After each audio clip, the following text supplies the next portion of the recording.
নমস্কার, আমি পূজা।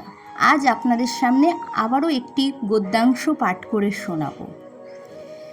একদিন একজন স্ত্রী তার স্বামীকে জিজ্ঞেস করল, আচ্ছা বলো তো, বিয়ের পর স্বামী স্ত্রীর মধ্যে কি পরিবর্তন হয়? স্বামী কিছু না ভেবেই স্ত্রীকে উত্তর দিল, কেন, ভালোবাসা। স্বামীর দেওয়া উত্তরটি স্ত্রীর পছন্দ হলো না, তাই সে অভিমান ভরা মুখ নিয়ে সেইখান থেকে চলে এলো এবং সে মনে মনে তার স্বামীকে তার জবাবটা দিল যে তুমি ভুল।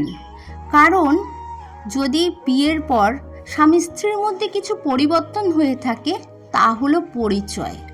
কারণ বিয়ের আগে একটা ছেলে অথবা একটা মেয়ের কাছে সেই মানুষটি সবচাইতে শ্রেষ্ঠ বলে মনে হয়, তার আত্মীয় স্বজন বন্ধু বান্ধব কোনো কিছুই নয়।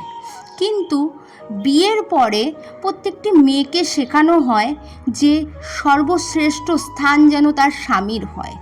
কিন্তু যেই মেয়েটি আজ সব কিছু ত্যাগ করে, তার আপনজনদের ত্যাগ করে ছেলেটির হাত ধরে চলে আসে, সেই ছেলেটিকে কখনো শেখানো হয় না যে সেই মেয়েটিকে সর্বশ্রেষ্ঠ স্থান দেওয়ার জন্য। তাই বিয়ের পরে স্বামী স্ত্রীর সম্পর্কের মাঝে ভালোবাসার কখনোই অপূর্ণতা হয় না। কারণ পৃথিবীতে এমন বহু লোক আছে যাদের বিয়ের পরে ভালোবাসা বাড়ে বই কমে না। তাই যদি কিছু পরিবর্তন হয়ে থাকে সেটা হলো পরিচয়। যদি আমার এই গদ্যাংশটি তোমাদের ভালো লেগে থাকে অবশ্যই লাইক দিতে ভুলো না ও কমেন্টে অবশ্যই জানাবে।